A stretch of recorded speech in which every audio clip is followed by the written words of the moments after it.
इस एक्सप्रेशन से आपने देखा कि किस तरीके से ये करंट और एंगल आपस में प्रोपोर्शनलिटी में हो जाएंगे।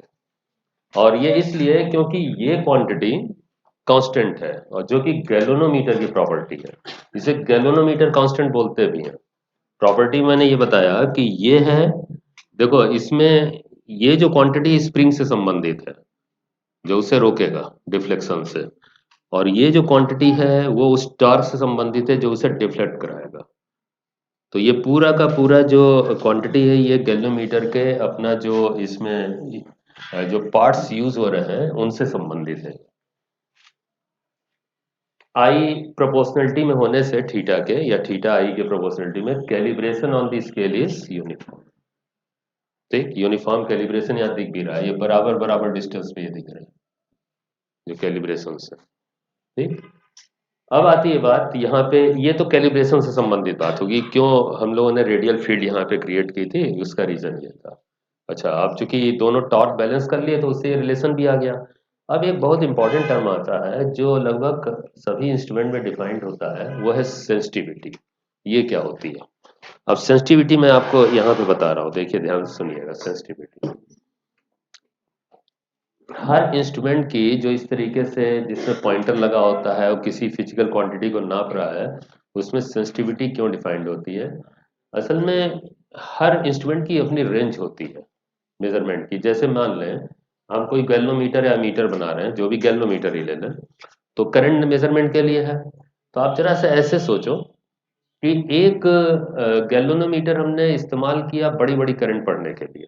जैसे मान लें हम 100 एम्पियर, 200 एम्पियर, जैसे आम सर्किट जो होते हैं उसमें, जैसे इलेक्ट्रिक सर्किट होते हैं इसमें करंट ज्यादा होती है। ठीक, तो बड़ी करंट पढ़ने के लिए गैल्वेनोमीटर बनाया। तो इसमें स्केल जैसे मान लें यहाँ से लेके 100 एम्पियर तक का हम मेजर कर रहे हैं, तो यहाँ 100 लिखा होगा, यहाँ पे 0, है ना। अगर मान लें इसके 100 डिविजन्स आप कर लो, 100 डिविजन्स कर लो, तो 100 डिविजन्स हो जाते हैं, कोई ऐसी बड़ी बात नहीं है। तो एक डिवीजन जो होगा छोटा सा, वो 1 एम्पियर वैल्यू पढ़ेगा। ठीक, अच्छा मान लो ये इंस्ट्रूमेंट जो है इतना छोटा सा एक डिवीजन है, उससे 1 एम्पियर वैल्यू पढ़ रहा है।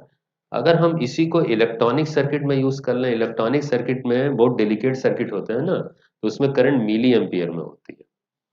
1 एम्पियर का भी हजारवां हिस्सा ये रीड कर पाएगा।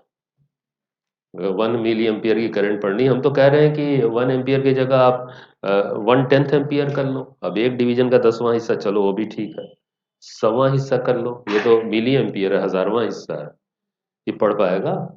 डिफ्लेक्शन होगा लेकिन इतना कम डिफ्लेक्शन होगा कि वो रीड ही नहीं कर पाएगा, आप एप्रिसिएट नहीं कर पाओगे उसके डिफ्लेक्शन को, है ना। तो ये यूजलेस हो जाएगा ना उसके लिए। तो इसका मतलब अगर मान लें ज्यादा बड़ी वैल्यू के लिए, वो वैल्यू जानते हैं, वो रेंज कहलाती है इंस्ट्रूमेंट की। अब वो 100 एम्पियर रेंज का आप अगर इसे बना रहे हैं, तो आप ये एक्सपेक्ट करो कि उससे आप मिली एम्पियर पढ़ लो, तो वो डिफ्लेक्शन देगा लेकिन इतना नेग्लेजिबल डिफ्लेक्शन होगा कि आप अप्रिशिएट कर ही नहीं पाओगे, तो पढ़ोगे क्या? अरे पॉइंटर चलना चाहिए अच्छा खासा, तब तो आप रीड कर पाओगे।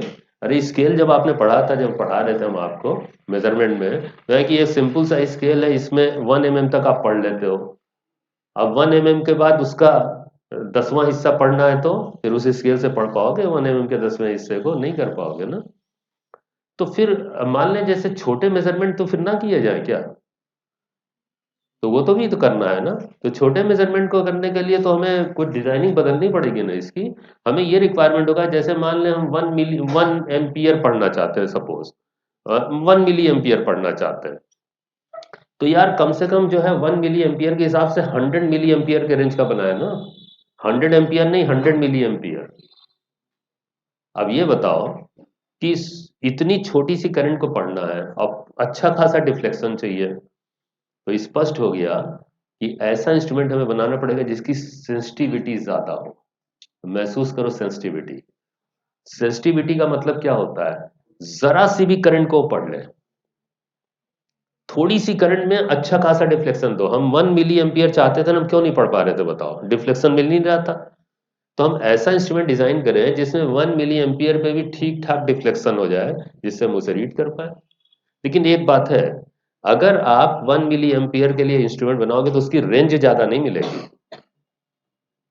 रेंज फिर वो 100 मिली एम्पियर तक पढ़ाएगा, 100 एम्पियर थोड़ी पढ़ पाएगा। तो क्या होगा, रेंज कम हो जाएगी, लेकिन वो छोटे छोटे रीडिंग को भी पढ़ लेगा।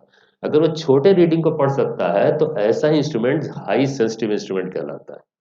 सेंसिटिविटी का सीधा सा मतलब है वो छोटी सी वैल्यू से प्रभावित हो जाए। वो वाला जो 100 एम्पियर वाला था ना, वो 1 एम्पियर तक से प्रभावित हो रहा था, इफेक्टेड हो रहा था, छोटी सी करंट से इफेक्टेड नहीं हो रहा था। अरे यार, वैसे भी आम भाषा में भी सेंसिटिविटी क्या कहलाती है कि छोटी छोटी बातों से आप प्रभावित हो जाए। आप तो बहुत सेंसिटिव हो यार, आप बहुत सेंसिटिव हो, ऐसे बोला जाता है ना। क्यों? जरा से में गुस्सा आ जाता है आपको, जरा से में रोने लगते हो, गला फाड़ फाड़ के। बहुत सेंसिटिव है यार, वो बहुत सेंसिटिव आदमी है। सेंसिटिव का मतलब क्या हुआ, जरा सी बात जो है उसे लग जाए दिल पे, सेंसिटिव हो गया, है कि नहीं? जरा सी बात को वो, अरे रीडिंग क्या होती है, चेहरा ही देखोगे ना, जरा सा यहाँ पे कोई बात कही, चेहरा ऐसे हो गया, ये स्माइली नहीं हो गया, ये वाला, है ना? चेहरा रीडिंग दे रहे उस पे, है ना? तो हाई सेंसिटिव लोग जो है चेहरा तुरंत असर आ जाता है, चेहरे पे पता चल जाता है, फेस रीडिंग से पता चल जाता है। ये भी फेस रीडिंग देगा। अब पता चला कोई असर ही नहीं हो रहा है, तो बड़ा बेशर्म आदमी है यार ये तो, तुम पे तो असर ही नहीं होता है, लो सेंसिटिव, है ना? ज्यादा असर आ गया, पता चल गया, हाई सेंसिटिव। छोटी सी बात से प्रभावित होना, सेंसिटिविटी हाई होना। छोटी सी करंट से प्रभावित हो जाना, सेंसिटिविटी हाई होना। जिस वैल्यू को आप पढ़ रहे हो उसकी छोटी सी वैल्यू से भी आप अगर प्रभावित होते देख रहे हो इंस्ट्रूमेंट को, तो इसका मतलब वो उस वैल्यू को रीड कर लेगा और आपको पढ़वा भी देगा। ऐसा इंस्ट्रूमेंट हाई सेंसिटिव इंस्ट्रूमेंट होता है ना? लेकिन ये बताओ, हर जगह हाई सेंसिटिविटी की जरूरत होती है क्या? ऐसा नहीं है। अगर मान लो अब कहीं पे बड़ी ऐसी घटनाएं हो रही हैं, तो वहां पे जिगर वाला आदमी चाहिए, वहां ऐसा जाना चाहिए जिससे प्रभावित ना हो। बॉर्डर पे जो सोल्जर्स जाते हैं वो जिगर वाले होते हैं, वो ऐसे छोटी छोटी घटनाओं से थोड़ी प्रभावित हो जाए, पता चला एक ठोकर लगा, पकड़ के रोना शुरू कर दिया ऐसे, अरे चीख चीख के रोना शुरू कर दिया, तो वो नहीं ना, वो तो स्ट्रांग लोग चाहिए ना। तो स्ट्रांग इंस्ट्रूमेंट का मतलब होता है लो सेंसिटिव, हाई रेंज। लो सेंसिटिव, हाई रेंज, ज्यादा वैल्यू को बियर कर लेगा वो, है ना? हाई सेंसिटिव, लो रेंज, छोटी सी वैल्यू पढ़ेगा, लेकिन छोटी छोटी वैल्यू को पढ़वा देगा वो, बता देगा चीख चीख के कि हमें चोट लगी है। बात समझ में आ रही है सेंसिटिविटी की? हाँ। सेंसिटिविटी यहाँ पे अगर हम डिफाइन करेंगे, तो छोटी करंट से, हाई सेंसिटिविटी का मतलब है छोटी करंट से, स्मॉल करंट से ज्यादा डिफ्लेक्शन, मतलब थीटा को हम आई से रिलेट करने वाले हैं, और हो कर चुके हैं, लेकिन अब वेरिएशंस पे रिलेट करेंगे। सेंसिटिविटी मेजर करने जा रहे हैं इंस्ट्रूमेंट की। हर जगह सेंसिटिविटी आती है, सेंसिटिविटी हम जानते हैं, वहीं पढ़ा दिए होते हैं आपको, अगर कोर्स से ना हटा होता पोटेंशियोमीटर। पोटेंशियोमीटर हटा दिया गया था ना, वहां सेंसिटिविटी बताते हैं, लेकिन वहां पे नहीं बता पाए, तो अभी मैं बता रहा हूँ आपको सेंसिटिविटी क्या होती है। तो याद रखिएगा, जिस इंस्ट्रूमेंट की सेंसिटिविटी ज्यादा है वो छोटी छोटी रीडिंग पढ़ता है, लेकिन रेंज उसकी कम हो जाती है। और जिसकी सेंसिटिविटी कम है वो हाई वैल्यू को पढ़ लेता है, उसकी रेंज भी हाई होती है। अगर वो हाई वैल्यू को पढ़ता है तो रेंज हाई होती है उसकी। ये फर्क है, उल्टा चलता है सेंसिटिविटी और रेंज में, इनवर्स रिलेशनशिप होता है हर इंस्ट्रूमेंट में। दोनों वैल्यू नापी जाएगी, तो आगे आने तो दीजिए अभी इंस्ट्रूमेंट, फिलहाल अभी गैल्वोमीटर का नापने जा रहे हैं। देखिए, ये रिलेशन है, इसी सेंसिटिविटी की मैथमेटिक्स करेंगे, इसे डिफरेंशिएट कर रहे हैं आई से, इस रिलेशन को, ये कांस्टेंट है, ये तो 1 हो जाएगा, ये क्या हो जाएगा, D theta by D I, ये देखिए। और ये D theta by D I he sensitivity का मेजरमेंट है। इसे अलग किया और इस क्वांटिटी को इधर ले आए, तो ये इनवर्स हो जाएगा ना ऐसे आके। ये देखो, ये सेंसिटिविटी है, तो सेंसिटिविटी का फॉर्मूला आ गया। अब ये सेंसिटिविटी क्यों है भाई? सेंसिटिविटी हाई का मतलब क्या, अगर ये वैल्यू हाई हो तो क्या मतलब बता रहा है ये, करंट कम, डिफ्लेक्शन ज्यादा। करंट कम, नीचे है ना, करंट कम, डिफ्लेक्शन ज्यादा, सेंसिटिविटी हाई हो गई। अगर लो सेंसिटिविटी चाहिए तो ज्यादा करंट, डिफ्लेक्शन कम। दोनों इंस्ट्रूमेंट बनते हैं। अच्छा, कैसे सेंसिटिविटी को बदला जा सकता है इंस्ट्रूमेंट की? इन क्वांटिटीज से। अब इसी इंस्ट्रूमेंट को आप हाई सेंसिटिव बना सकते हैं और लो भी, दोनों रिक्वायरमेंट होती है। बड़ी बड़ी करंट पढ़ना है, लो सेंसिटिव चाहिए, हाई रेंज चाहिए, चलो वहां वैसा गैल्वेनोमीटर बनाएंगे। अगर हमें छोटी छोटी करंट पढ़नी है तो हाई सेंसिटिव बनाएंगे, यहीं से तो बन जाएगा। अब ये बताओ सेंसिटिविटी बढ़ानी है तो क्या करें? हाँ देखो, सेंसिटिविटी देखो, यहां से अगर मैथमेटिकली आप देख रहे हो फॉर्मूले से, तो एन बढ़ा दो, ए बढ़ा दो, बी बढ़ा दो, सी को घटा दो, लेकिन जरा फिजिकली सोचो ना। ये बताओ, सेंसिटिविटी हाई का मतलब है कि छोटी करंट से ज्यादा डिफ्लेक्शन। अब ये डिफ्लेक्शन जो है नाप किससे रहे थे? डिफ्लेक्टिंग टॉर्क से। और डिफ्लेक्शन को रोक कौन रहा था? स्प्रिंग। अब ये बताओ, अगर ज्यादा डिफ्लेक्शन चाहिए तो कौन स्ट्रांग होना चाहिए, कौन वीक? स्प्रिंग वीक होना चाहिए। वही तो रोक रहा था ना। अब हमें मान लो हाई सेंसिटिव बनाना है, छोटी सी करंट से काफी अच्छा डिफ्लेक्शन हो जाए, है ना? तो स्प्रिंग को वीक बनाओ, स्प्रिंग जो रोकने वाला है उसे वीक बना दो, तो सी वैल्यू कम कर दो। अच्छा, डिफ्लेक्ट कौन करवा रहा था? डिफ्लेक्शन ज्यादा चाहिए हाई सेंसिटिविटी के लिए, तो डिफ्लेक्ट तो टॉर्क करवा रहा था करंट वाला। ये देखो, ये टॉर्क से संबंधित है, कौन सा? डिफ्लेक्टिंग टॉर्क से संबंधित है क्वांटिटी है। और ये स्प्रिंग से, यहां से स्पष्ट हो गया। इसे बढ़ाओ, डिफ्लेक्टिंग टॉर्क को बढ़ाओ, और रोकने वाला जो रीस्टोरिंग टॉर्क है उसे कम करो। और वहीं पे अगर उल्टा करना है आपको, लो सेंसिटिव हाई रेंज का बनाना है, तो स्प्रिंग को स्ट्रांग कर दो, स्प्रिंग आसानी से उसे रोक ले कम डिफ्लेक्शन में ही, तो सी वैल्यू बढ़ा लो। और डिफ्लेक्टिंग टॉर्क को कम करो। अगर ये नहीं कर सकते, ये तो करंट पे डिपेंडेंट होता है ना, कर सकते हैं बी, ए और एन को एडजस्ट करके, नंबर ऑफ टर्न्स बी और ए। करंट से तो मतलब नहीं है यहाँ पे, करंट को तो मेजर ही कर रहे हैं, इनसे आप कर सकते हो। तो इस तरीके से अगर दिमाग में रखोगे ना तो भूलेगा नहीं है, कारण फिजिकल नहीं तो फॉर्मूले से तो पता ही चल रहा है। ये है सेंसिटिविटी का मेजरमेंट। कारण पता चला ना सेंसिटिविटी का, अब आपको पता चलेगा ऐसा, ठीक है, ओके। चलिए, अब यहां तक हम लोगों ने गैल्वेनोमीटर डिस्कस कर लिया। आप उसको यूज करना शुरू करते हैं। गैल्वेनोमीटर हम लोगों ने पढ़ लिया पूरा, ठीक है। अब उसे यूज करना शुरू करते हैं, यूज करने में उसे यूजफुल इंस्ट्रूमेंट्स बनाते हैं उसका। गैल्वेनोमीटर किस लिए डिजाइन था? करंट मेजरमेंट के लिए, ठीक है। अच्छा, एक चीज लिखी हुई थी वहां पे देखो, गैल्वेनोमीटर में शुरू में जो मैंने कहा था कि नहीं बताया, अब वो भी बातें आ चुकी हैं।